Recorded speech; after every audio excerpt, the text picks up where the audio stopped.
Good evening. Namaste, sir. Good evening. Join Time Magazine's lead education reporter alongside global educators and advocates to explore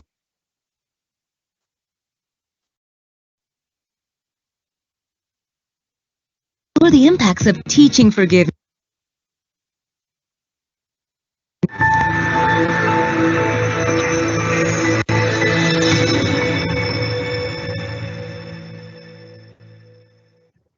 Join Time Magazine's lead education reporter alongside global educators and advocates to explore the impacts of teaching forgiveness. I teach forgiveness because it can have a positive impact in my students' families. It helps my students thrive in the face of adversity. Students who can forgive are happier. Join us to hear from teachers and thought leaders on how and why to include forgiveness in your classroom.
Temperature rise will bring widespread devastation and unprecedented extreme weather. New coronavirus cases emerge across the country. Obesity rates have more than doubled in kids. Cape Town is running out of water.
Thank you so much. All we are live, right?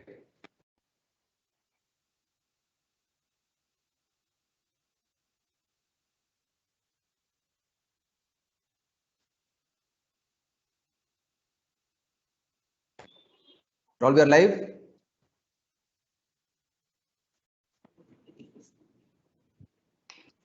Yes, you are live, Vivek. Thank you so much for such an inspirational video. Before I starting this event, I will share few guidelines. I will use both Hindi and English as a language because ये जो event है, this is being heard across countries, across region. But I will request all the speakers to respond in Hindi. आप हिंदी में जवाब दें because हमारे बच्चे भी हैं और सबसे महत्वपूर्ण है ताकि वो समझ पाएं और वो इसका एक बराबर की भागीदारी वो दे पाएं. So I would like to welcome once again everyone. Every child deserves to achieve their full potential, and that's why I am feeling thrilled today to welcome everyone to this wonderful evening. Today is the last day of World Education Week, where we are celebrating best practices from 100 schools across the world. I am very excited and humbled to be part of this opportunity. We are going to engage with some transformative ideas and stories. Today, we are going to listen to story of the Government Senior Secondary School, Mandwa, Kotada block in the state of Rajasthan, and explore the role of community partnership and collaboration. I would like to share my heartfelt gratitude to Mr. Saurabh Swami, Director of Education, Rajasthan, for taking out time from his busy schedule, which clearly reflects his priority and commitment towards education. Mr. Mohit Kumar, PO at Mandwa School, who has led this entire transformation and has truly demonstrated what empathetic leadership looks like today in the world. Mahendra sir, who is a teacher in the same block. Govind, who is a Digant facilitator from Shamtale. And last but the most important guests today are Nisha, Mohan and Simran, who are students from the same school. Welcome everyone, and I'm going to kick off this event by inviting our first speaker, Mr. Saurabh Swami, Director, Department of Education, Rajasthan. Saurabh sir, मेरा पहला सवाल जो आपसे है कि ऐसे transformation में या स्कूल के बदलाव में what do you think what role does community play, और हम कैसे एक ऐसा वातावरण बनाएं जहां पे कम्युनिटी पार्टिसिपेशन, भागीदारी आसान हो सके? आपके इस पे क्या राय है? कम्युनिटी का एक्चुअली में विवेक बहुत बड़ा रोल है, क्योंकि अगर हम इंडिया की बात करते हैं और स्पेशली अगर मैं इंडिया में भी राजस्थान की बात करता हूं, तो जो हमारी ज्योग्राफी है, जो हमारी सोसाइटीज हैं, उसके अंदर इतनी ज़्यादा विविधता है कि जो चीज़ गंगानगर में चल रही है वो शायद उदयपुर में बिल्कुल भी ना हो, चाहे वो डायलेक्ट्स हो, चाहे वो लैंग्वेज हो. तो वन साइज फिट ऑल वाला प्लान वो कहीं पे भी वर्क नहीं करता है. हर जगह पे अपनी कम्युनिटी जो है उसके हिसाब से पढ़ाई जितना हम करवा पाते हैं या जितना कम्युनिटी सपोर्ट करती है उसके हिसाब से उनके रीति रिवाज कल्चर के मुताबिक जितना हम आगे बढ़ते हैं उतना ही कम्युनिटी आगे जाके सपोर्ट करती है उस स्कूल को भी आगे बढ़ने में. अगर हम हर जगह पे एक तरह का वो करना चाहें तो कई बार कम्युनिटी का सपोर्ट हमें नहीं मिलता है.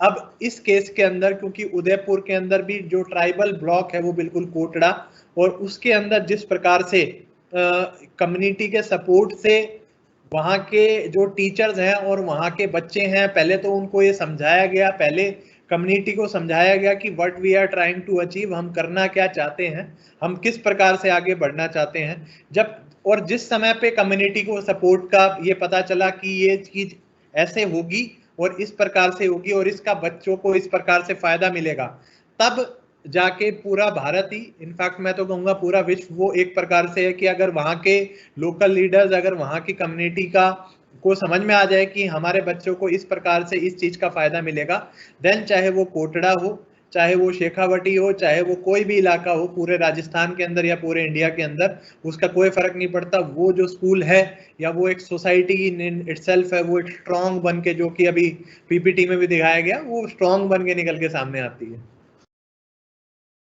Thank you so much, sir. And I think just to sum up for everyone who is listening across the world, कि Saurabh sir has articulated a very strong thing. It's very important that we listen to communities. And the second most important thing is said that one size does not fit all, right? You have to have a contextual solution. And the third and important thing is said that if the community understands the value of education, if you are able to establish that need, they are going to come forward and collaborate. Thank you so much, Saurabh sir. मैं मोहित sir को invite करना चाहूंगा अगले सवाल के लिए. Mohit sir and Saurav sir will come back to you. Mohit sir, मेरा जो सवाल आपसे है कि जब आप यहाँ पे आए स्कूल में, what was the inspiration and drive behind this collaborative effort? Because कहीं भी नई जगह पे जाओ, जैसा सौरभ सर कह रहे हैं कि हर जगह का कल्चर अलग है, हर जगह की संस्कृति अलग है, सोशल जो क्या कहते हैं केमिस्ट्री है वो बहुत अलग है. The dynamics of any community is so different. So what was your inspiration? आपकी क्या प्रेरणा थी इस सामुदायिक भागीदारी को लाने में और इस सिचुएशन को बदलने में? धन्यवाद विवेक जी. डॉक्टर साहब का भी बहुत बहुत मैं अभिनंदन करना चाहता हूं कि वो हमारे साथ में जुड़े हैं. ये हमारे लिए गर्व का विषय है. विवेक जी, मैं इस बारे में ये कहना चाहूंगा कि 2019 में जब मेरा प्रमोशन हुआ था तो डिपार्टमेंट में प्रोसेस है काउंसलिंग के थ्रू, तो मेरी इच्छा से मैंने स्कूल लिया था. इस कोटड़ा के बारे में सब लोगों ने कहानियां सुन रखी हैं और जैसा परसेप्शन मेरा था कि कोटड़ा जो है वो एक बिल्कुल डार्क जोन है और यहाँ काला पानी की सजा इसको बोला जाता है यहाँ पर काम करना. मेरी पारिवारिक स्थितियां ये थी कि मुझको ये लेना पड़ा था. तो अब और आया मैं जयपुर से था, तो जयपुर में वो भी मैं स्टेट पर काम करके आया था, तो मैंने ट्रेनिंग्स का काम किया था उस समय. तो मेरे लिए अब कंडीशन ये थी कि जो चीजें हम लोगों के लिए प्लान टीचर्स के लिए, संस्था प्रधान के लिए और जो डिस्ट्रिक्ट जिला शिक्षा अधिकारी के लिए प्लान करते हैं, चाहे वो लीडरशिप ट्रेनिंग्स हो, अब मुझे खुद फील्ड में जाना है. तो मुझे उसको किस तरह से अब इम्प्लीमेंट करना है, किस तरह से मुझको मेरे रोल को वहां पर निर्वहन करना है, मेरी भूमिका को. तो सबसे पहले जो मैंने चीजें सीखी मेरे करियर में, उसमें ये था कि ऑब्जर्वेशन बहुत इंपॉर्टेंट है. कि वहां जाकर मैंने ऑब्जर्व किया चीजों को कि यहाँ पर क्या क्या मतलब अभी वास्तव में व्यवस्था किस तरह की है. ऑब्जर्वेशन के बाद में फिर चीजों को मैंने ये देखा कि भाई मेरा विश्वास ये रहा है कि सबसे पहले आप में सकारात्मक होना जरूरी है. कि आपके पास में क्या नहीं है ये आप बाद में सोचिए, कि आपके पास में क्या है ये आपको सोचना जरूरी है. तो मैंने क्या क्या चीजें हैं मेरे पास में, उस पर मैंने फोकस किया. अब इसके साथ में मैंने चर्चा करी. जैसे जब मैंने अवलोकन किया, ऑब्जर्वेशन किया, तो मैंने देखा कि यहाँ पर लोग, बच्चों की इच्छा है पढ़ने की, लेकिन यहाँ पर जो सोर्सेज हैं उनकी थोड़ी कमी है. तो सोर्सेज तलाशे तो यहाँ पर जनप्रतिनिधियों के साथ में समन्वय करना, इसके साथ में जो स्टेक होल्डर्स हैं जिसमें क्षमतालय फाउंडेशन के साथ में हम लोगों ने बैठ के चर्चा की, स्टाफ के साथ में बैठ के चर्चा की. और चर्चा करने के बाद में हमने प्लान किया कि इस स्कूल की वास्तव में नीड क्या है. क्योंकि जब मैंने स्कूल को देखा था पहली नजर में तो मैं घबरा गया था, क्योंकि स्कूल की हालत जो थी वो बिल्कुल एक खंडर जैसी थी. नाम और आदर्श विद्यालय उसका नाम था. तो मैंने सबसे पहले टास्क देखा कि इस स्कूल को वास्तव में आदर्श स्थिति में लाना है. और एक आदर्श स्कूल के लिए जो पहली प्राइमरी चीज होती है वो इंफ्रास्ट्रक्चर होता है, उसकी आधारभूत सुविधाएं. मैंने ये देखा कि बच्चियां जो हैं वो आधा किलोमीटर तक पानी पीने जा रही हैं, वहां टॉयलेट करने की सुविधा नहीं थी, ना बिजली की व्यवस्था, ना पानी की व्यवस्था है. तो इन व्यवस्थाओं पर हमने प्लानिंग करी, जिसे कहते हैं विद्यालय विकास योजना. वो बहुत कारगर सिद्ध हुई कि जो हमने सोचा, हमने प्लान बनाया. इसके लिए हमने कम्युनिटी के साथ में भी ट्रेनिंग्स जब करी थी, तो हमने एक चीज और करी थी. हमने यहाँ की लोकल लैंग्वेज में हमने एक निमंत्रण पत्र ड्राफ्ट करवाया था, लोकल जो यहाँ की लैंग्वेज है, क्योंकि मेरे लिए मुश्किल समझना था. अब हिंदी में अगर हम भेजते हैं तो वो कनेक्ट नहीं कर पाते. तो जो मेरे यहाँ पीओ विद्यालय में से साथी शिक्षक हैं महेंद्रलाल खैल, वो लोकल हैं, उनसे मैंने वो ड्राफ्ट के करवाया और बच्चों को दिया कि आपको ले जाकर ये वहां पर पढ़ना है अपने पेरेंट्स के सामने. तो बच्चों ने ले जाकर उस लेटर को, ड्राफ्ट जो हमने किया था उसको पढ़ा. और यकीन नहीं माने कि हमारे पास में काफी संख्या में पेरेंट्स आए थे पीटीएम में, और वहां पर से हमने शुरुआत की थी. फिर उसके बाद में जो भामाशाह हैं उनको हमने शामिल किया. तो जो प्लान हमने किया था इंफ्रास्ट्रक्चर को लेकर, और साथ में जो स्कूल की फैसिलिटी ग्रांट है हमारी, इन सब फंड्स को हमने प्रॉपर तरीके से यूटिलाइज किया. और विद इन 1 ईयर 2020 से 21 में हम लोगों ने उसका इम्प्लीमेंटेशन किया. और जहां जहां हमको जरूरत हुई हमने वहां पर उसको रिव्यू किया और करेक्ट किया. वो शुरुआत हुई थी, और उस शुरुआत को हमने कभी भी ये नहीं सोचा कि हमको किसी चीज को दिखाने के लिए करना है. हमने सिर्फ ये सोचा था कि सिर्फ बच्चों के लिए एक स्कूल कैसा होना चाहिए कि बच्चों स्कूल को देखते ही बच्चे जो हैं वो स्कूल में आए. तो ये सोच थी विवेक जी इस पूरे. Thank you so much Mohit sir. I think a part of what you have reinforced, what Saurabh sir was saying, that observing and listening to the communities. What Mohit sir also shared, it's important that there are already processes and structures in place. How do we enable them? And that requires a strong leadership. और तीसरी बात आपने जो बोली कि how do we leverage local solutions, तो local problem के लिए it's important to bring local solutions and not look outside. There's enough wisdom and native intelligence within the communities, and as a leadership our role is to explore that and create space to leverage that knowledge. Thank you Mohit sir. मैं अब बुलाऊंगा बच्चों को जो कि बहुत इसके important भागीदार हैं, और मैं सबसे पहले कहूंगा कि आप अपने आप को इंट्रोड्यूस करें, आप अपना नाम बताएं और आप किस स्कूल में पढ़ते हैं वो बताएं. अपने आप को अनम्यूट कर सकते हैं.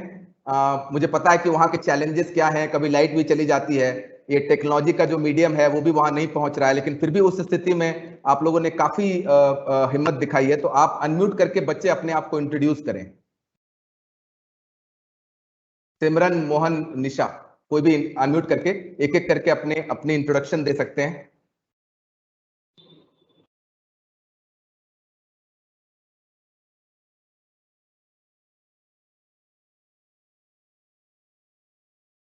बच्चे आपस में डिस्कस कर रहे हैं.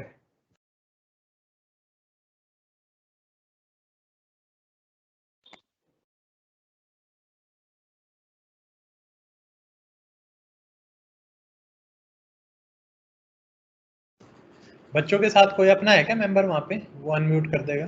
वहाँ पे जगदीश आप हैं क्या? अगर आप अनम्यूट करने में, हाँ सिमरन, yes. I will tell first. My name is Mohanlal. I study in Government Senior Secondary School, Mandwa. Thank you, Mohan. Such a proud moment. Thank you, Mohan. Yes, Nisha, आप अपने आप को.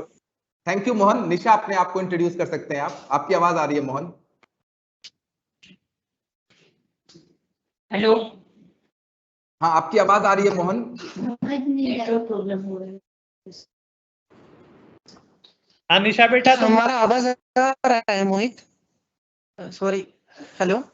हाँ, आवाज आ रही है जगदीश. निशा अनम्यूट करके शेयर कर सकते हैं. मोहन ने शेयर कर दिया. Okay, I think we have lost the connectivity. हम उनके पास वापस आएंगे. कक्षा 9.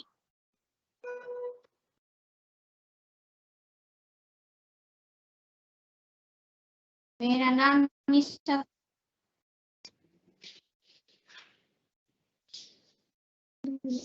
My name.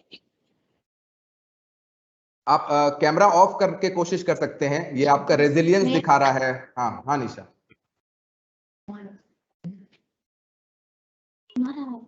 तू बोल मेरा. My name is Mohanlal. I study in Government Senior Secondary School, Mandwa. Thank you Mohan, thank you so much. Nisha आप शेयर करें. मेरा नाम निशा कुमारी, कक्षा 9, गांव हकेल, राजकीय उच्च माध्यमिक विद्यालय मांडवा. Thank you. सिमरन आप शेयर कर सकते हैं.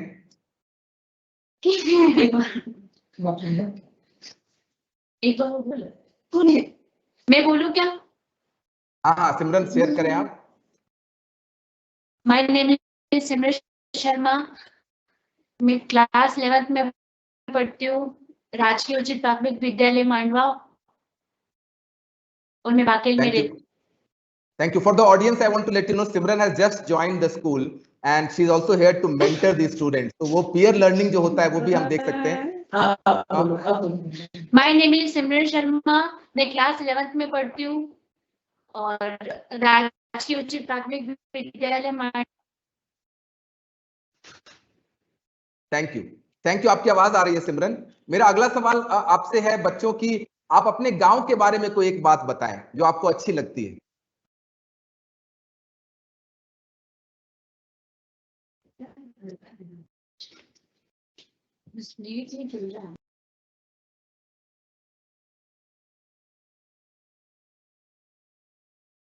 Okay, I would request Rahul to kind of talk to them and see if this can be solved. Yeah, Rahul, can you do that? And meanwhile, we continue the discussion. Rahul, आप जो हमारे technical producer है राहुल, आप उनको अभी Yes, it's a network glitch from their end, Vivek. I'll call them and get it fixed. Yeah, so just ask them to mute and they can come back when network is stable. Thank you. मैं अब invite करना चाहूंगा Mahendra sir. आप वहां पे रहे हैं, वहां के आप लोकल टीचर हैं और इस ट्रांसफॉर्मेशन में आपकी भी बहुत भागीदारी रही है.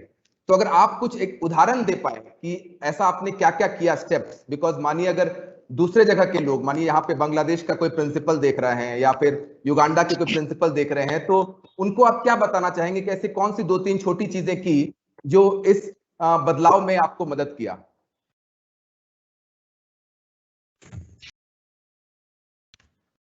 सर मेरा नाम महेंद्र लाल खेर है। मैं कोटरा ब्लॉक में प्राइमरी टीचर हूं सर, और इसी क्षेत्र से बिलोंग करता हूं। तो सबसे पहले तो सर मैं बाहर से जो भी हमारे प्रिंसिपल सर आते हैं, लेक्चरर आते हैं, टीचर्स आते हैं, उनके लिए यहाँ की जो देसी लैंग्वेज है, जो मातृभाषा है, यहाँ जो बच्चे हमारे जो भाषा है उसका कोई लिखित प्रारूप नहीं है, कोई लिखित में कोई कविताएं कहानी नहीं है। तो उसमें जब बच्चा स्कूल में आता है तो सारा जो पाठ्यक्रम है वो हिंदी और अंग्रेजी इस तरह से होता है, तो उसमें बच्चे को बहुत सारी दिक्कतें आती हैं। तो उसमें हमने जो यहाँ से पहले बहुत सारे जो संस्थाएं हैं उनके साथ में बातचीत की और उसमें पाया कि यहाँ की कुछ डिक्शनरी जो शब्द हैं उनको मतलब बनाया जाए, जिससे उन बच्चों को मतलब 3 बार उनको समझाना पड़ता है। जैसे हिंदी पढ़ा रहे हैं तो सबसे पहले हमारी जो मातृभाषा है उससे उनको जोड़ करके फिर हिंदी का शब्द उसको सिखाना होता है। हिंदी और अंग्रेजी यहाँ के क्षेत्र के लिए दोनों ही एक ही मतलब प्रकार की, जैसे अंग्रेजी और हिंदी, ये अंग्रेजी के समान हिंदी भी है। और यहाँ पे बच्चे हैं उनको पहली क्लास से जब उनको दूसरी में सिखाया जाता है तो सबसे पहले पहली क्लास में उनको हिंदी से जब शुरू करते हैं तो बहुत सारी दिक्कतें आती है। जो सब करीब सारी जो भाषाएं हैं उनमें सारे जो कोई भी औजार हैं, यहाँ की जो कोई भी शब्द हैं वो सारे अलग से होते हैं, उनको अलग नाम दिया जाता है।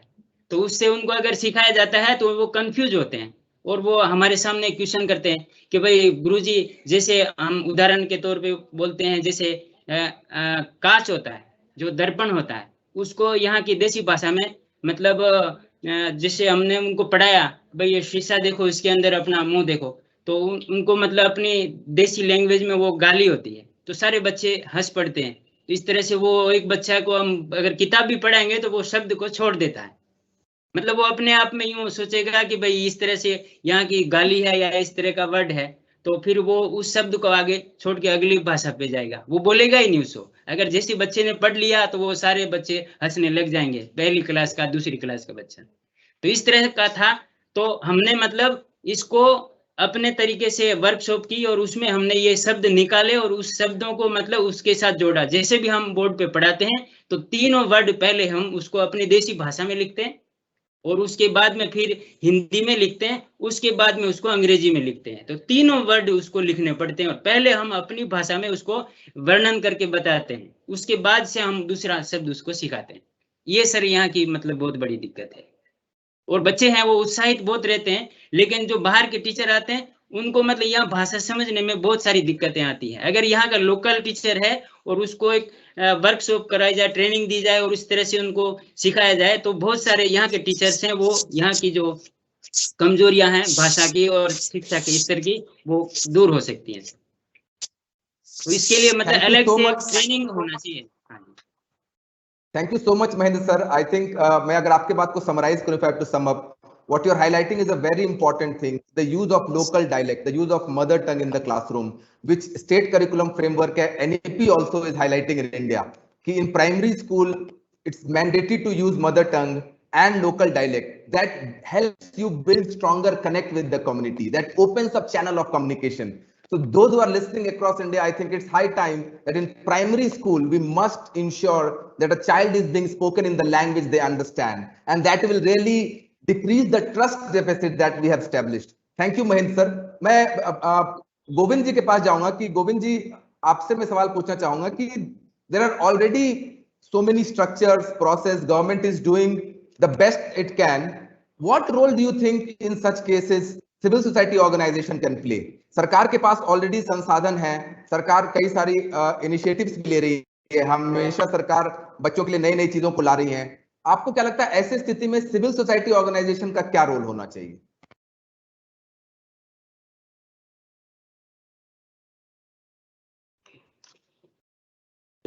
थैंक यू विवेक जी।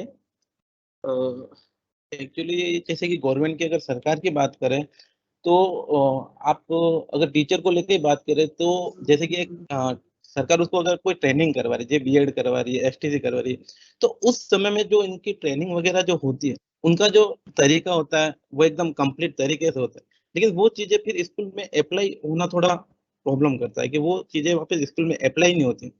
तो ये प्रॉब्लम में कुछ कुछ है जो हर चीजों में बहुत इम्पोर्टेंट रोल निभा रही है कि जो चीजें गवर्नमेंट करवा रही है या जो चीज गवर्नमेंट यही चीजें अगर लोकल क्षेत्र में है या ट्राइबल एरिया में है, वो फिर अप्लाई होना थोड़ा इम्पॉसिबल होता है।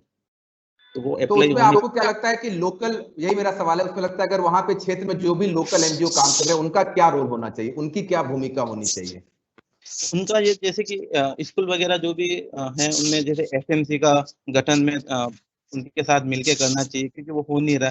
जो चीजें गवर्नमेंट के द्वारा जो भी संगठन है या ऐसे कोई कार्यक्रम बनाए हुए हैं, उनके साथ मिलकर उसको रीस्टार्ट करवाना जरूरी है। Thank you. Govind is again making a very important point कि civil society organization role is to not become a parallel government. What civil society organization should do is to strengthen the existing structure. अगर SMC है तो उसमें support करें. Teacher training हो रहा है, how do you support the implementation? Already the initiatives and schemes which are already there, how we can strengthen them, how we can improve the quality and act as a partner in all those initiatives. Thank you. Sir, जब ये सवाल पूछा, मैं I will come back to Saurabh sir, जब सवाल मैं पूछा तो आपकी एक स्माइल थी छोटी सी। I want to understand from you कि what role do you think कि civil society organisations can play, because कई सारे एनजीओ, राजस्थान में तो खास करके बहुत सारे एनजीओ काम कर रहे हैं, तो एंड एट टाइम्स एनजीओ के बहुत सारे काम करने से बहुत डुप्लीकेसी भी हो जाता है। How do you think we can truly collaborate? What are your ideas on that? NGOs में एक्चुअली क्या है कि डिफरेंट टाइप के हैं। राजस्थान के अंदर एक कॉन्सेप्ट चलता है भामाशाह का कॉन्सेप्ट, जिसके अंदर जो भी एक सिविल सोसाइटी, जो एक वहाँ की जो एक लोकल सिविल सोसाइटी या फिर वहाँ से कोई पढ़ा हुआ उस स्कूल का एलुमनाई या फिर उस गांव का कोई बच्चा जो है आगे जाके जो बड़ा काम एक करता है, तो उसके बाद वो एक्सपेक्ट करता है, गाँव वाले भी एक्सपेक्ट करते हैं उससे उस स्कूल के अंदर लगाने के लिए। वो है हमारी भामाशाह प्रथा जो कि चली आ रही है, जिसके अंदर उसके अंदर इंफ्रास्ट्रक्चर के अंदर कुछ ना कुछ हम प्रोग्रेस कर सकते हैं। दूसरे टाइप के जो हमारे सिविल सोसाइटी हैं वो बेसिकली डील करती हैं पर्टिकुलर स्पेशलाइज्ड सब्जेक्ट्स के ऊपर, कि या तो वो जैसे CWSN हमारे जो किड्स हो गए, या फिर हमारा कोई पर्टिकुलर फर्स्ट क्लास से लेके 5th क्लास के लिए FLN पे या और चीज़ों के ऊपर।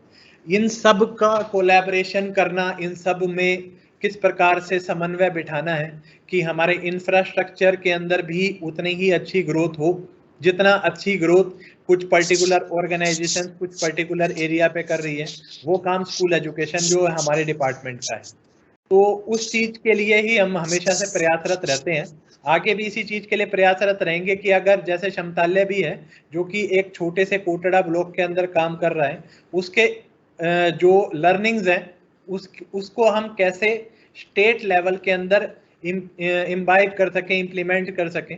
तो इसी प्रकार से जो बाकी के भी जितने भी एनजीओज हैं, बाकी की जिनकी जो एक्सपर्टीज है, उनका यूज करके हम किस प्रकार से ऐसा अच्छा कंटेंट, चाहे वो किताबों के जरिए हमें बनाना हो, चाहे वो वीडियोस के जरिए हमें बनाना हो, या फिर कुछ ऐसी प्रैक्टिसेस हैं जो उनको सीख के किस प्रकार से हम कुछ बच्चों को किस प्रकार से आगे पढ़ा सकते हैं, बढ़ा सकते हैं, वो सारी चीजें करने का जो दायित्व है वो एक शिक्षा विभाग का हो जाता है, जिसके अंदर हम पूरे प्रयासरत हैं और आगे भी इस प्रकार के प्रयास चलते रहेंगे। Thank you sir. मैं यहाँ पे हल्का सा आपको पुश करूंगा, क्योंकि लिए I have personally seen you as someone who really is a big क्या कहते हैं सपोर्टर ऑफ कोलैबोरेशन, चाहे वो ई कक्षा हो, वहां पे भी आप एनजीओ को लाते हैं। तो मैं आपसे जानना चाहूंगा कि फिर what role can government play, because coordination और collaboration is the labour of love, मतलब बहुत ज्यादा मुश्किल लगता है, लोग साथ नहीं आते हैं, ईगो क्लैशेस होते हैं, पर आपने भी देखा है और हमने देखा है कि जहां कोलैबोरेशन होता है वहीं हो पाता है। तो उसमें क्या लगता है कि शिक्षा विभाग क्या रोल प्ले कर सकता है उसमें, और दूसरा क्या बैरियर क्या है आपको लगता है कि क्यों ये कर पाना बहुत मुश्किल है? शिक्षा and what are enablers sir, इसको सपोर्ट क्या चाहिए, कौन कौन सी चीज बैरियर है और कौन कौन चीज सपोर्ट करती है इसको? शिक्षा विभाग जिस चीज में सपोर्ट कर सकता है या फिर जो एनेबलर्स हैं, वो बेसिकली मैं मानूंगा कि एक तो सबसे पहली बात तो शिक्षा विभाग in Rajasthan, if I must say, कि लगभग we have got around more than 65,000 schools with more than 93 lakh kids, और अराउंड हम कह सकते हैं कि 4,50,000 के करीब जो है हमारा टोटल स्टाफ है, 4,50,000। तो in itself it is a huge challenge कि किस प्रकार से हमें हमारा एस्टेब्लिशमेंट को भी मैनेज करना है और साथ ही साथ स्कूल्स के अंदर, सिविल सोसाइटी के अंदर, भामाशाह के अंदर, प्राइवेट स्कूल के अंदर, हर चीज का हमें किस प्रकार से मैनेजमेंट करना है। तो सबसे बड़ा जो चैलेंजेस हैं इसके अंदर वो यही है कि जो एक इतना मैसिव साइज है कि कहाँ पे कौन सी ऑर्गेनाइजेशन किस एरिया के अंदर उसकी क्या एक्सपर्टीज है, क्या अच्छा कर रही है, इस तक पहुँचते पहुँचते ही हमें काफ़ी टाइम लग जाता है। और फिर जब वो एक्सपर्टीज, जब वो उसको पता चल जाती है या फिर वो हमारे पास आ जाता है, तो उसको कैसे हम स्टेट लेवल तक कैसे किस प्रकार से इम्प्लीमेंट कराएं, कौन सी स्कीम उस समय पे ऐसी चल रही है जिसके अंदर हम उसकी एक्सपर्टीज का यूज कर सकें, ये एक दूसरी चीज है कि किस प्रकार से उस चीज को किया जा सकता है। अभी क्योंकि हम सबके सामने एक कॉमन एनिमी था कोरोना, और कोरोना की वजह से हम किस प्रकार से पीछे जा रहे थे, तो एक जो लर्निंग गैप था that was our common parameter, जिसके ऊपर काफी सारी ऑर्गेनाइजेशंस ने अपने अलग अलग विचार दिए। एनेबलर है हमारे डिजिटल जो हमारे इंटरवेंशन जो कि आज के समय पे बढ़े हैं, कि हम कहीं पे भी बैठे हुए किसी भी एनजीओ की मीटिंग बुला सकते हैं, उनके साथ कॉन्फ्रेंसेस कर सकते हैं, उनसे डिस्कस कर सकते हैं कि ये हमारी लिमिटेशंस हैं और ये चीज़ हमें चाहिए जिसकी मदद से आगे बढ़ सकते हैं। चाहे वो इंफ्रास्ट्रक्चर में हो, चाहे वो स्मार्ट क्लासरूम्स में हो, चाहे वो एक स्मार्ट टीवी के अंदर हो, चाहे वो किसी कोई वर्कबुक बनाने के लिए हो जो कि लर्निंग गैप को रिड्यूस करेंगे, चाहे वो वीडियोस बनाने के लिए हो जो कि हमारे जो है हर बच्चे को दिखाए जाएंगे जब हमारा कोरोना जो है वो, मतलब जिस समय पे कोरोना होगा और बच्चे घर पे बैठे होंगे, वो कोई भी तरह की कोई भी इनिशिएटिव्स हो सकते हैं। अनेबलर्स में मैं दूसरा एक इनिशिएटिव मैं ये भी मानूंगा कि किस प्रकार से एक कुछ कॉन्सेप्ट अगर किसी एक एनजीओ के पास है और उसने उस चीज को इम्प्लीमेंट कर दिया है और इम्प्लीमेंट के बाद एक बढ़िया आउटकम आया है, तो वो चीज एक कॉन्फिडेंस पैदा करती है। तो वो जो confidence which happens between that NGO plus between that सरकारी ऑर्गेनाइजेशन इज वेरी इंपॉर्टेंट। जब वो आ जाता है, जब सामने हमें रिजल्ट दिखते हैं, तो तब देन ओनली वी डिसाइड कि this thing can be scaled up to a bigger level. तो यही सारी चीजें हैं। Thank you so much, Saurav sir. I think to reiterate, I think 3 important points which is coming out very strongly is one, mapping the strength of each NGO. I think it's high time we should do that. The second is a lot more transparent communication from our side and creating space for dialogue. And the third and very important thing, what sir is also saying, is building trust and confidence. You know, there's a trust deficit between NGO and government and community. How do you build that trust? And trust can only come when there is a demonstration, when we have demonstrated certain impact, and then we can go manage that collaboration and partner with government. Thank you so much, sir. इसमें एक और चीज है, either the idea is very good so that it can be implemented. अगर वो idea ही इतना अच्छा है कि उसको इम्प्लीमेंट किया जा सके किसी भी कोई भी एनजीओ का, तो वो तो अपने आप ही उसके अंदर जो है एक फीलिंग आती है कि हाँ इसके साथ इम्प्लीमेंटेशन किया जा सके। Even if I talk about you Vivek, even if I talk about समताल्य, मुझे यहाँ पे आए हुए लगभग 2 साल होने को आए हैं, लेकिन आपने मेरे को कांटेक्ट भी किया था, वो 1.25 साल के बाद कांटेक्ट किया था। So these are the things जो कि अनेबलर नहीं है, वो एक बहुत बड़ा डिसेबलर है। और ये इस तरह से बहुत सारी एनजीओज बहुत सारे एरियाज के अंदर कुछ पर्टिकुलर स्कूल के अंदर बहुत अच्छा काम कर रहे होंगे, है ना। बट बात वही आ जाती है कि वो किस प्रकार से हमारे साथ जुड़े और किस प्रकार से हम उनकी एक्सपर्टीज का यूज कर सकें।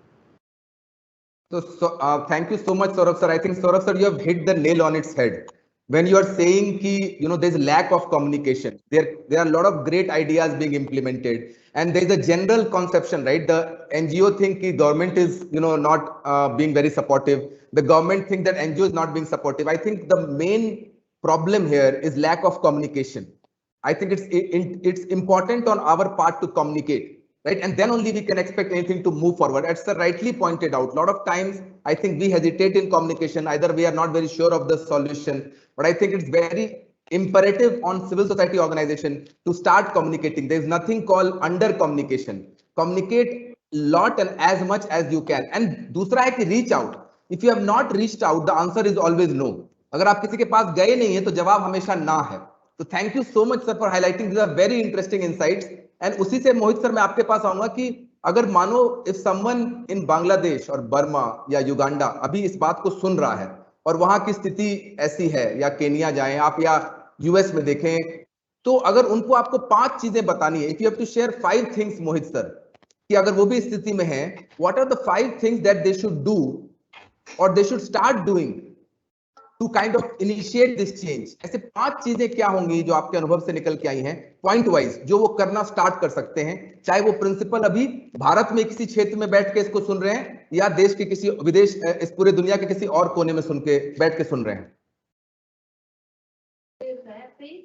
हाँ विवेक जी, इसमें मैं ये कहना चाहूंगा कि जो किसी भी विद्यालय में जो संस्था प्रधान की जो भूमिका है वो बहुत महत्वपूर्ण हो जाती है, क्योंकि अन्य संस्थाओं में एक एडमिनिस्ट्रेटर का रोल जो होता है मोस्टली एडमिनिस्ट्रेशन का ही होता है, लेकिन एजुकेशन डिपार्टमेंट में चाहे डायरेक्टर साहब हो चाहे प्रिंसिपल्स हो, हम लोगों की भूमिकाएं एडमिनिस्ट्रेशन के साथ साथ में एकेडमिक होल एस्पेक्ट जो है उनको इन्वॉल्व करने की हो जाती है, क्योंकि बच्चे जो हैं वो लास्ट जो हमारा अंतिम लक्ष्य जो होता है बच्चों के एजुकेशन होता है, वहां पर एक माता पिता का जो भाव होता है वो सेम भाव एक संस्था प्रधान के अंदर होना चाहिए. तो पहली चीज है कि उस संस्था प्रधान जो है उसमें ये विश्वास होना चाहिए कि वह एक प्रशासनिक और अकादमिक दोनों भूमिकाओं में सक्षम है या नहीं है, और सक्षमता का एनालिसिस वो स्वयं से करें कि इसकी एक संस्था प्रधान में क्या क्वालिटीज होनी चाहिए, क्या गुण होने चाहिए, क्या क्षमताएं होनी चाहिए. उसके बाद में अवलोकन बहुत इंपॉर्टेंट है, क्योंकि स्कूल्स बदलते रहेंगे. आज मैं कोटड़ा में हूँ, हो सकता है कई दूसरे स्कूल में जाऊंगा, परिस्थितियां बदलेंगी. स्कूल बदलने का मतलब परिस्थितियां बदलना है. तब परिस्थितियां बदलेंगी तो आपका सबसे पहला धैर्य रखते हुए अवलोकन करना है. अवलोकन किस चीज का करना है? अवलोकन करना है बच्चों का करना है, अवलोकन करना है अपने स्टाफ का करना है, अवलोकन करना है आपकी जो सराउंडिंग्स हैं, जो क्षेत्र है, वहां के जो लोकल रिचुअल्स हैं, वहां की अच्छाइयां क्या है, वहां की बुराइयां क्या है, उन सब का अवलोकन करने के बाद में आपको शामिल करना पड़ेगा, चर्चा करनी पड़ेगी. चर्चा किन से? कम्युनिटी के साथ में, आपके शिक्षकों के साथ में, बच्चों के साथ में. जब ये चर्चा होगी, चर्चा करने के बाद में आप किसी न किसी कंक्लूजन पे पहुंचोगे एज अ संस्था प्रधान.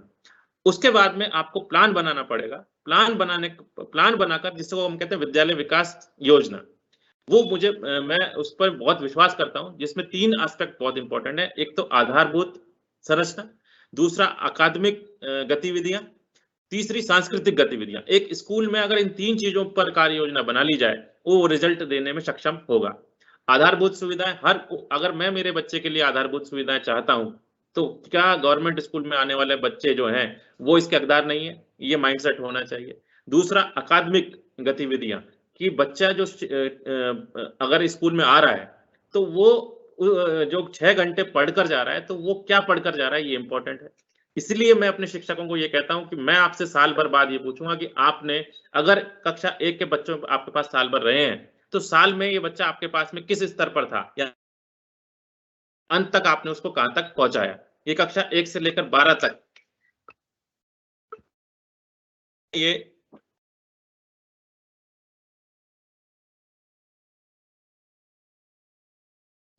तो ये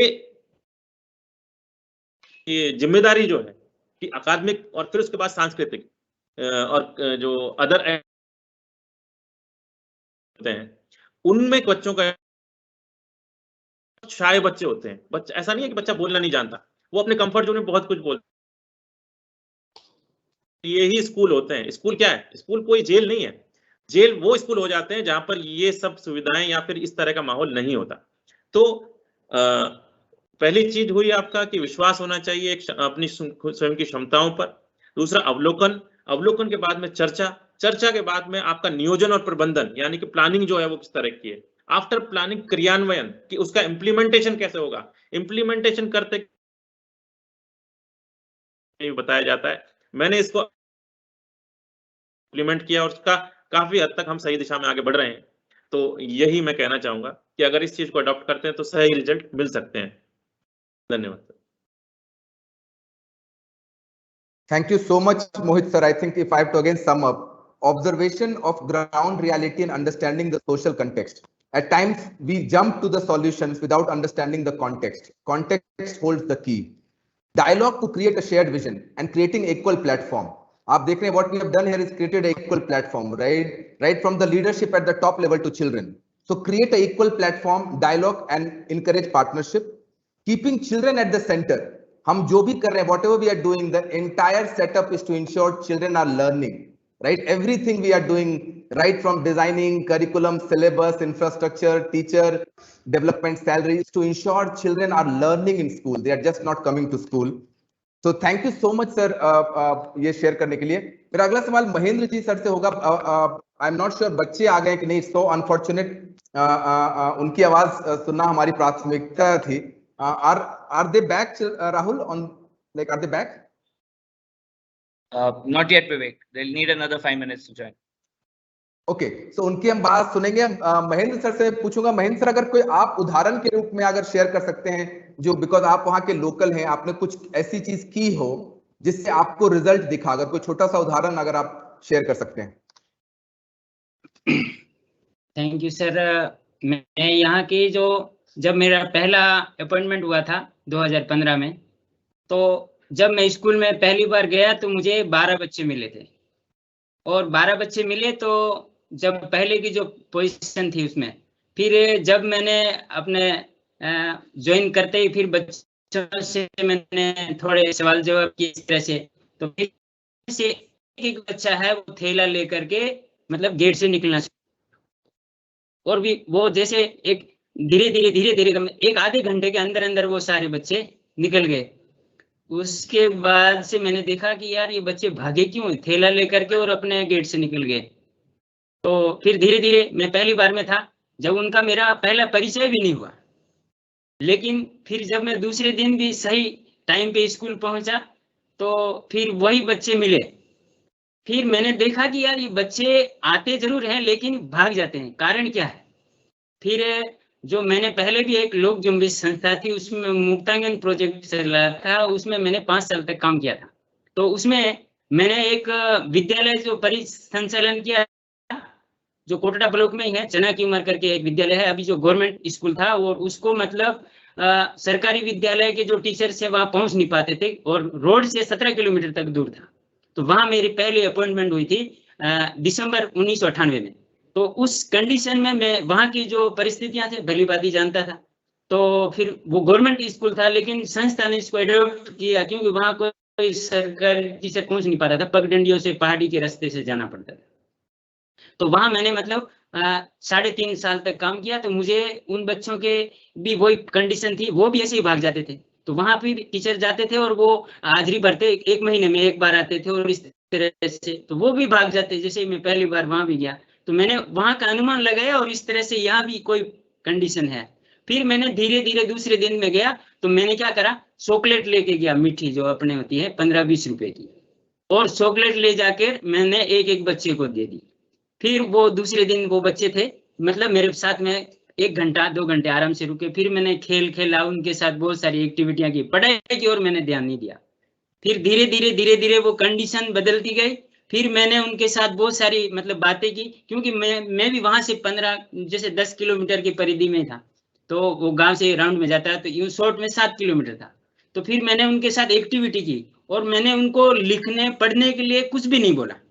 तो फिर उन्होंने हल्ला मचाया कि ये गुरुजी आए हैं हमारे साथ, तो बहुत अच्छा नाच गान भी करते हैं और काउंटिंग भी ऐसे खेल खेल में बुलवाते हैं और गोलियां बांटते हैं। फिर दूसरे दिन देखे तो 15-20 बच्चे और थैला लेके दूसरे बच्चे भी आ गए। फिर ऐसे ऐसे सर कंडीशन बढ़ती गई। उसके बाद में फिर वहां से जब ये चाइल्ड फंड इंडिया, तो उस क्षेत्र में वो पहले से काम कर रही थी, तो वहां से उनके जो वर्कर्स थे वो आए और इस तरह से उन्होंने देखा। तो फिर उनका मतलब हमारा जो नामांकन का रेशो देखा कि भाई आपका पहले नामांकन था तो रिकॉर्ड के अनुसार तो 32 का नामांकन था। फिर धीरे धीरे मेरे प्रयास से अब मेरे ये हुआ कि मार्च में मेरी पोस्टिंग हुई थी सर। तो मतलब जो उस समय जुलाई से सत्र मतलब जो वास्तविक तौर पे माना जाता था, तो फिर जैसे जैसे मैंने कहा तो वहाँ के एरिया में गया, अभिभावकों से संपर्क किया इस तरह से, तो कुछ रिलेशन में भी थे वहाँ के आसपास के, तो फिर मैंने धीरे धीरे तो वहाँ पे मेरे 66 बच्चों का मतलब इनरोलमेंट हुआ, 32 से बढ़ करके 66 हो गया। तो वो सारे के सारे बच्चे सर मतलब ये समझो कि 80% बच्चे मतलब विद्यालय आना शुरू हुए। तो इस तरह से सर मेरे आज जो वर्तमान स्थिति है जो 2021 में मेरा जो विद्यालय है वहाँ 157 बच्चों का एडमिशन है, और जो आसपास की महावाड़ी हैं बहुत सारी जो हैं वो जहाँ उनके एरिया में भी स्कूल पढ़ते हैं गवर्नमेंट के, लेकिन फिर भी मेरे स्कूल में उन्होंने अपना एडमिशन करवाया है। क्यों? कि उनका मेनली एक उद्देश्य है, जो मेरा स्कूल है, एक तो मैं नियमित तौर पे जो टाइम से स्कूल सर जाता हूँ, कभी भी मिस नहीं होता। यहाँ की क्षेत्र की सबसे पहली बात ये है कि जो भी टीचर आएगा अगर कभी भी अगर मिस नहीं होगा तो वो बच्चे रेगुलर आएंगे, अगर एक भी दिन मिस हो गया तो 2 दिन की छुट्टी वो अपने तरफ से मार लेंगे। तो इस तरह का सर है।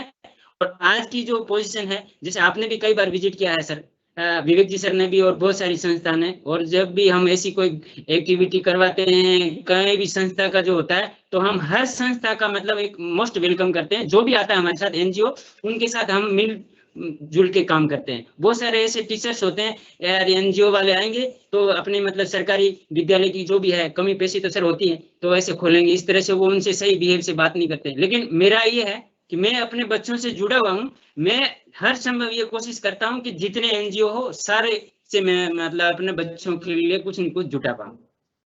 तो ये सारे कंडीशंस थी, और आज की ऐसी स्थिति है, ये कोरोना आ गया इसकी वजह से बच्चों का स्तर गिरा है, और क्योंकि अभिभावक सारे अनपढ़ हैं, बहुत सारे बच्चे हैं जो स्कूल में आकर के ही वो उनको वर्क बुकें तैयार करवानी पड़ती है, उसमें वर्क करवाना पड़ता है, घर पे जाने के बाद में उनका एक भी अक्षर वो लिख नहीं पाते हैं, कहीं मतलब किताब को पढ़ नहीं पाते।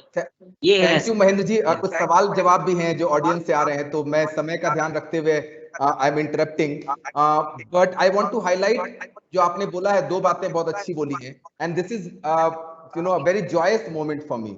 आई think it's very important to build the trust with children. You know, आप जब बच्चों के साथ काम करने जा रहे हैं तो first you have to be a friend, you have to cultivate deep relationship with them. If there's a trust deficit, and what Mahendra ji is sharing, that his first attempt was to understand them, build relationship, play games with them, because what's happening right now the children are falling out of love with learning has become a task to be avoided when possible, and this is not only about government school, ये सरकारी व्यवस्था की बात नहीं है, किसी भी school में बच्चे जो है लर्निंग को एक टास्क की तरह ले रहे हैं। So how do you ensure that children fall in love with learning again? And that can only happen when teachers starts building trust, becomes their ally, and spends time with them, understanding who they are, where they come from. So that's very, very critical for teachers to understand the needs of children and be friends with them. Thank you so much, Mahendra ji, for sharing. I will move to बच्चे आ गए क्या एक बार राहुल? बच्चे आगे। विवेक जी हमारा video of नहीं हो रहा है, हमारा ऑन नहीं हो रहा है, ऑफ बता रहा है। वो शायद नेटवर्क को लेके होगा, तो मैं अगर क्विकली समय का देखते अगर मोहन निशा अगर आप हमारा हाँ वॉइस आ रहा है वीडियो की चिंता ना करें, आपकी आवाज लोग सुन रहे हैं नेटवर्क। अगर मोहन निशा और सिमरन शेयर कर पाए कि आपको अपने गांव के बारे में क्या अच्छा लगता है, और अगर कुछ आपको जिस चीज में मजा आता है अगर वो कुछ आप सुनाना चाहें, तो अपने गांव के बारे में अगर कुछ बताना चाहें आप, जिस गांव से आप आते हैं।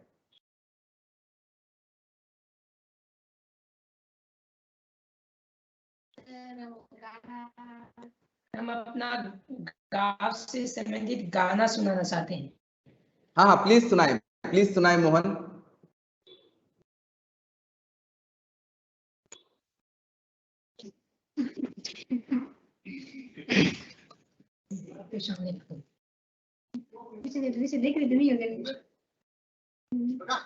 भैया हम शुरू करते हैं। उधर चलना, उधर चलना। हाँ उस तरफ बंद यहाँ से उधर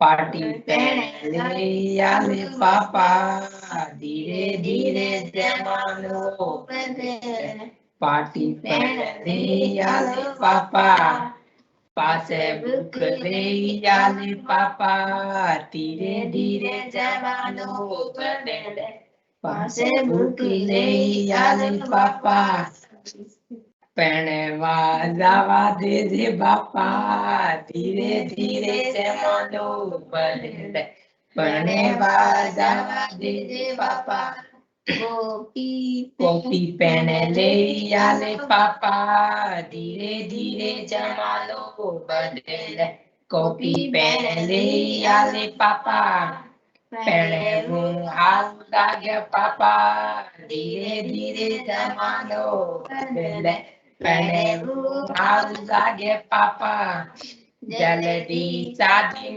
करे पापा धीरे धीरे जमानो बदले जल्दी शादी करे पापा सुबह पहने मुँह खुले पापा धीरे धीरे जमानो बदले सुबह सुबह पहने वाले पापा धीरे धीरे जमानो बदले जावा दे पापा धीरे धीरे जमानो बदले पहने जावा दे पापा धीरे धीरे जमानो बदले पहने जावा दे पापा धीरे धीरे जमानो बदले मगर नहीं जाऊं बाबा धीरे धीरे जमानो बदले।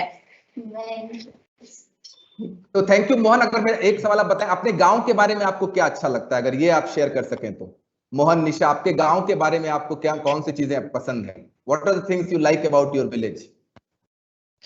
मुझे गांव के छोटे बच्चे हैं उनको स्कूल जाने में सलाह देना और उनके बच्चों को मैं ये कहता हूं कि आपके मम्मी पापा को भी साथ साथ समझाते रहिए ताकि वो भी अपनी जो यहाँ की लैंग्वेज को बदल के हिंदी में बोलना शुरू करें। तो निशा आपको क्या पसंद है आपके गांव के बारे में? निशा, समय का हम लोग देख रहे हैं और टेक्नोलॉजी भी थोड़ी सी। निशा, आपको क्या क्या पसंद है आपके गांव के बारे में? अच्छी चीजें क्या लगती हैं आपको अपने गांव के बारे में?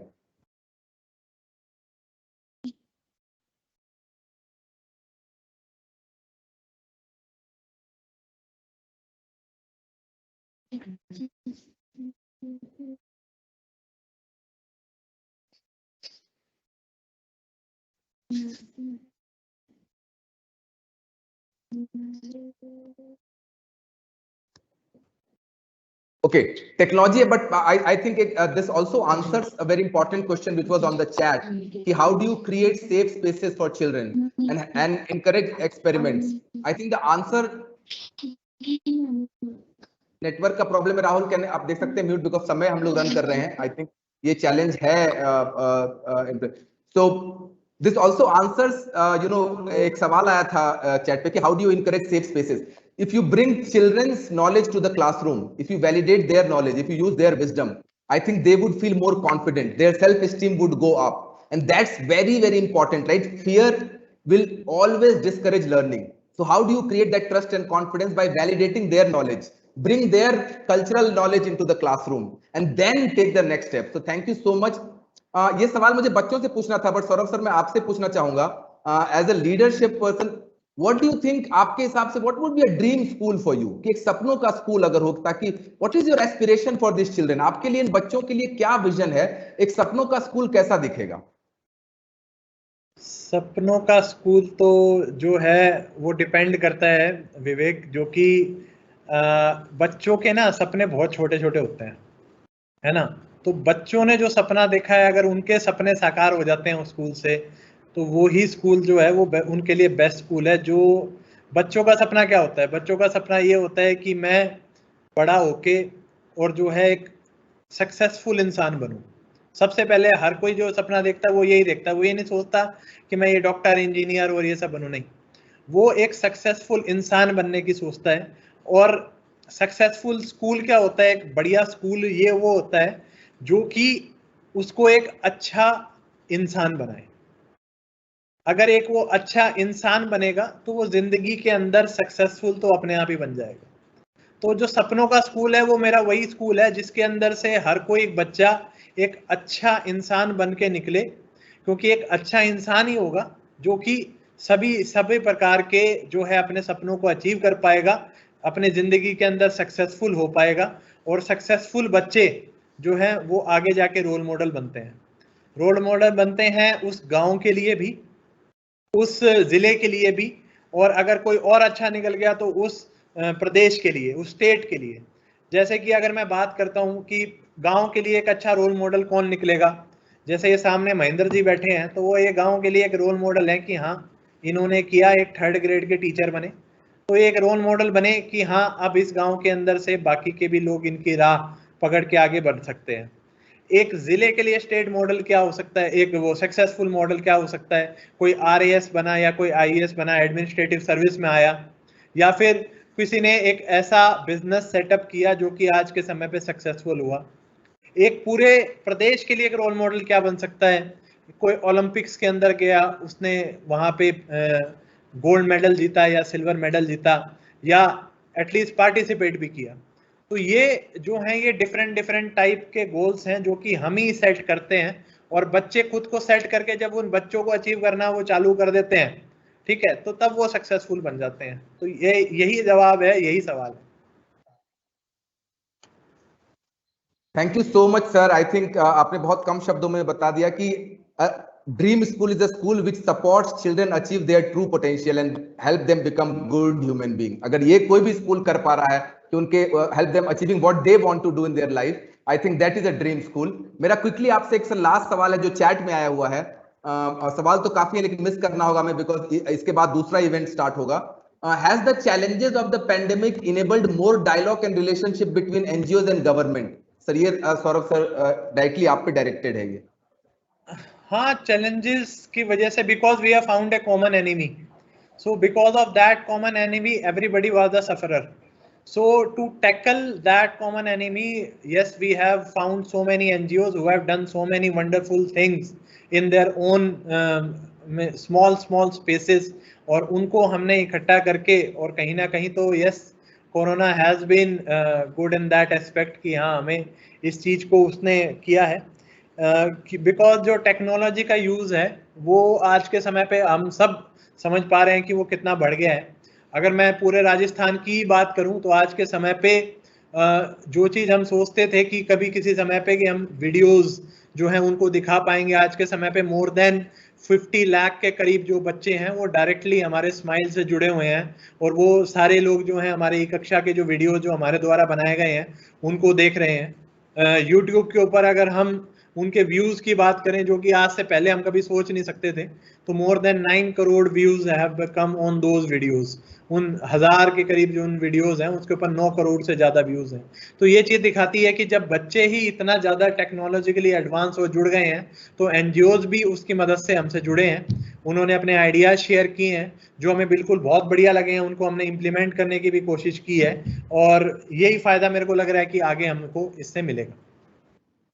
Thank you so much, sir. So common enemy has accelerated a common vision, right? The need for a common vision.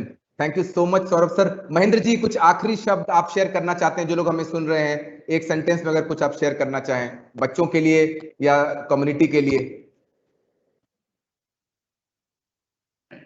हाँ जी सर, तो सबसे पहला तो मेरा यही है कि जो इस कोटड़ा जैसे स्थितियां जो बदली हैं, जैसे इन्होंने एक गाना गाया था, तो मैं डायरेक्टर साहब को भी मैं इसके बारे में थोड़ा सा बताना चाहूंगा कि इस गाने में वो क्या कह रहे हैं। उन्होंने मतलब ये बताया है कि बनवा जावा दे ना धीरे धीरे जमानो बदला, मतलब ये है कि अभी जो बच्चे की आशा है कि हमें भी इस तरह से पढ़ने दो और हमें भी स्कूल जाने दो, कि धीरे धीरे जमाना है, पूरा एरिया विश्व है वो बदल चुका है, तो हमें भी मतलब जो बकरी चराना है, गाय भैंस चराना है, घरेलू काम में नहीं लगाना है, हमें भी पढ़ने दो। तो ये जो गाना है इससे मतलब अगर इस तरह से जो मोटिवेशन मिलता है, बच्चे हैं तो अभी बहुत सारे वीडियोज ये स्माइल प्रोग्राम चला, इसमें हमने घर घर जा करके बच्चों को दिखाए हैं, तो सारे बच्चे उत्साहित हैं, लेकिन यहाँ के जो पेरेंट्स हैं वो बहुत सारे अनपढ़ हैं, और फिर भी वो अपने कहीं कहीं अपने जो जीविकोपार्जन के लिए उनको घर के काम में लगा देते हैं। लेकिन वो बच्चों का दोष नहीं है, वो अभिभावक हैं, उनको और भी ऐसे अगर मोटिवेशन आपके जरिए जो संस्थाएं हैं वो अगर गांव में जाके इस तरह से उनको समझाए और हम टीचर तो समझाते हैं। तो इस तरह से अगर वो सारे लोग इस तरह के जागरूक हो जाएंगे तो मेरे को लगता नहीं है कि ये कोटड़ा भी राजस्थान में जो बैकवर्ड में आएगा। ये भी एक तरह से मतलब टैलेंट तो बहुत सारे हैं सर। तो ये सर मेरी आशा है इससे, कि यही मैं कहना चाहूंगा अंत में sir. Thank you sir. Thank you. Mohit sir आप चले गए थे। मोहित सर अगर क्विकली लास्ट एक सेंटेंस में कोई आप इनसाइट शेयर करना चाह रहे हैं, कोई मैसेज? मैं इतना ही कहना चाहूंगा कि डैक साहब का बहुत बहुत धन्यवाद और अभिनंदन करना चाहूंगा। और एक निवेदन है सर कि जब भी आप उदयपुर आएँ तो हमारे स्कूल जो है कोटड़ा में मांडवा जरूर आएँ, बच्चों से मिलिए और जो मार्गदर्शन है अगर कुछ कमियां हैं तो वो बताइए, और ऐसी चीजें कि जिससे हमको संबलन मिल सके सर, कि और इस स्कूल को और इस क्षेत्र को हम कैसे आगे बढ़ा सकें, ऐसा मार्गदर्शन करिए। तो ये निवेदन है सर बच्चों की तरफ से भी और विद्यालय परिवार की तरफ से भी।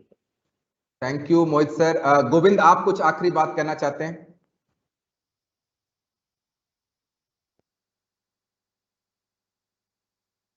कोई message? Thank you Vivek ji.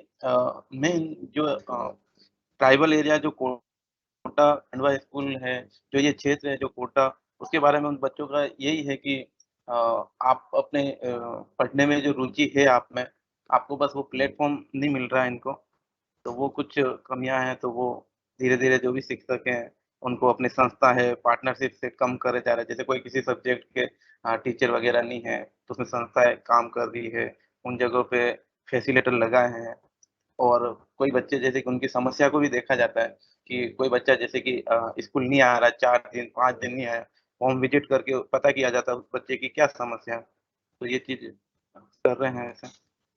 Thank you. Govind ji has said something very important. Every child is important. We can't leave any child behind. Saurabh sir last सवाल बहुत इंटरेस्टिंग और आपके लिए एक्चुअली आया। विवेक जी, बच्चे भी कुछ कहना चाह रहे हैं। हाँ प्लीज प्लीज प्लीज बोलने पर, हाँ प्लीज कहें। विवेक भैया, हमारे विद्यालय में टीचर्स मैम नहीं है। महिला शिक्षण ठीक है, इस पे जरूर इसके लिए अलग से हम लोग बातचीत करेंगे। यही दिखाता है कि कितना रेजिलियंस है उसके बाद भी, और आप दिखा रहे हैं कि आपकी लर्निंग के लिए कितनी एपिटाइट है। टीचर्स नहीं क्या कहते हैं होना, ये पूरे भारत की समस्या है। आई थिंक बहुत जगह टीचर्स नहीं है और तब भी बच्चे इतना सीख रहे हैं। और I think this would be a great message that children want to learn. ये मैसेज बच्चे को सीखना नहीं है, ये दिखाता है कि they want to learn, they have a huge appetite for learning. Saurabh sir last सवाल बिकॉज बहुत इंटरेस्टिंग है और ये आपके लिए डायरेक्टेड है कि जनरली क्या होता है कि we apply urban solutions to rural areas. कुछ शहर में चलता है, हम उसको गांव में डाल देते हैं। क्वेश्चन क्या है कि what are the learnings we can apply from rural schools to urban, because rural schools में बहुत इनोवेशन हो रहे हैं, हमेशा शहर के सॉल्यूशंस को लाया जाता है। आपके क्या सुझाव है कि रूरल स्कूल के कौन से इनोवेशन, बिकॉज रूरल में बहुत रेजिलियंस है, आप देखें राइट, बहुत ज्यादा इनोवेशन होता है पर वो अर्बन नहीं जा पाता है। तो any thought on that, quick thought on that? ये इनफैक्ट ये बिल्कुल सही बात है। मैंने भी इस चीज को महसूस किया है कि जैसे अगर मैं स्माइल प्रोग्राम की बात करूं, जिसके अंदर शिक्षकों को घर घर जाके और जो है पोर्टफोलियोज बनाने थे, तो जब इस चीज को हम गांव में देखते थे तो गांव के अंदर तो हर बच्चे का एक पोर्टफोलियो बना हुआ था, स्कूल में जाते थे। शहरों के अंदर कहीं ना कहीं ये था कि डिजिटल पेनिट्रेशन थोड़ा ज़्यादा था, तो उसकी वजह से उस चीज़ को कम होता था। तो हमने यह प्रयास किया कि डिजिटल पेनिट्रेशन चाहे हो तब भी you have to go to each and every house during that corona time, because उनको घरों में भेजने का जो मकसद था वो ये था कि बच्चों से कनेक्ट बना रहे, ड्रॉप आउट्स कम से कम हो, क्योंकि जैसे ड्रॉप आउट्स गाँव में होंगे वैसे ही ड्रॉप आउट शहरों के अंदर भी होंगे। So that was a big learning that I took from corona की even if there is some digital initiative that is being going on and digital penetration is there in urban areas more than rural areas, still the student teacher connect should be there, and with the help of that all these things should be taken up. Secondly, जो है rural areas के अंदर there is a lot of space in terms of building infrastructure और सारी चीजें हैं, लेकिन urban areas के अंदर उतना स्पेस उनको नहीं मिल पाता है। लेकिन उस चीज को टैकल करने के लिए, उस चीज को पार पाने के लिए अर्बन एरियाज के अंदर इंफ्रास्ट्रक्चर का वर्टिकल डेवलपमेंट किया जाता है, रूरल एरियाज के अंदर उस चीज का एक हॉरिजॉन्टल डेवलपमेंट चलता है। लेकिन और दोनों के ही अपने इफेक्ट्स होते हैं, दोनों के ही अपने यूटिलाइजेशन फैक्टर्स होते हैं, लेकिन किस प्रकार से बेटर स्पेस यूटिलाइजेशन किया जाना है ये चीज हम कायदे से तो रूरल एरियाज में सीखते हैं, क्योंकि वहाँ पे एरिया तो बहुत ज्यादा है लेकिन इंफ्रास्ट्रक्चर है वो कहीं ना कहीं वो लैक करता है। तो ये एक 2-3 चीजें हैं जिस चीज को हम रूरल एरियाज के अंदर जो लर्निंग्स है उसको अर्बन एरियाज में इंप्लीमेंट कर सकते हैं। रूरल एरियाज के अंदर एक जो सबसे बड़ी और एक चीज है वो टीचर्स का रेजिलियंस भी है, क्योंकि आमतौर पर यह देखा जाता है कि रूरल एरियाज में जो स्कूल है वहाँ पे पढ़ने का इंटरेस्ट बच्चों का बहुत कम होता है, ना के बराबर होता है। अर्बन एरियाज के अंदर उनके माँ बाप भी थोड़ा सा प्रेशराइज करते हैं और बाद जो पीयर प्रेशर होता है वो भी हाई होता है जिसकी वजह से बच्चे पढ़ते हैं, लेकिन रूरल एरियाज के अंदर इतनी ज़्यादा दिक्कतें नहीं होती, उनके पास अदर ये सारी चीज़ें होती हैं। तो टीचर्स कई बार बहुत सारी इनोवेटिव चीज़ें करके आते हैं सामने, और जब वो चीज़ इन चीज़ों को वो अर्बन एरियाज में इम्प्लीमेंट करते हैं तो उनके रिजल्ट और भी ज़्यादा वो बढ़ जाते हैं। तो इस तरह की जो शेयर्ड लर्निंग का जो मैकेनिज्म है जो कि होता ही रहता है शिक्षा विभाग में, तो बिकॉज ट्रांसफर तो यहाँ पे यथावत है, तो उस वजह से उसके माध्यम से ये सारी चीजें हम करते हैं। Thank you so much for joining. We can go on and on.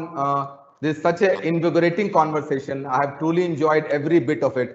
And you know what Saurabh sir also said beautifully is building resilience, and how do we now move towards building resilient communities. I think that's just so important now more than ever. And the key to collaboration is trust, right? How do you trust? By trusting. So let's start trusting, and that can only start with, you know, a very popular saying, and you know, I can't say it better, be the change you wish to see. So you start trusting, start communicating a lot more. I think we don't communicate, right? That's also something that's very critical in collaboration. And move from correction to connection. Start building deep connections. I think that's key to learning, that's key to partnership, that's key to healthy relationship, and that's key to nation building as well. Please continue to participate in the World Education Week through the hashtag World Edu Week. Today is the last day. We are very grateful to T4, Vikas Pota for conceptualizing this, Edelgift Foundation for creating this platform, and also you know, being the technical producer. Very grateful to Rahul, who has been a great support. And of course, extremely grateful to the entire community of Kotra, Mandwa block, all the teachers, and most importantly, the children. Because eventually, you know, I'm feeling very powerful and inspired in this moment to share this. Children are the priority, change is the reality, and collaboration is the strategy. Thank you so much, and I hope you have a wonderful day and week ahead. Thank you so much.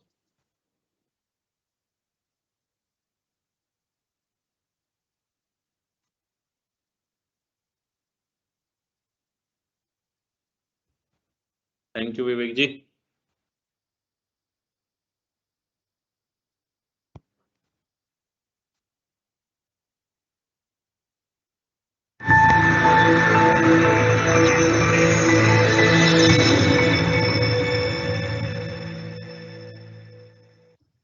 Join Time Magazine's lead education reporter alongside global educators and advocates to explore the impacts of teaching forgiveness. I teach forgiveness because it can have a positive impact in my students' families. It helps my students thrive in the face of adversity. Students who can forgive are happier. Join us to hear from teachers and thought leaders on how and why to include forgiveness in your classroom.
temperature rise will bring widespread devastation and unprecedented extreme weather. New coronavirus cases emerge across the country. Obesity rates have more than doubled in kids. Cape Town is running out of water.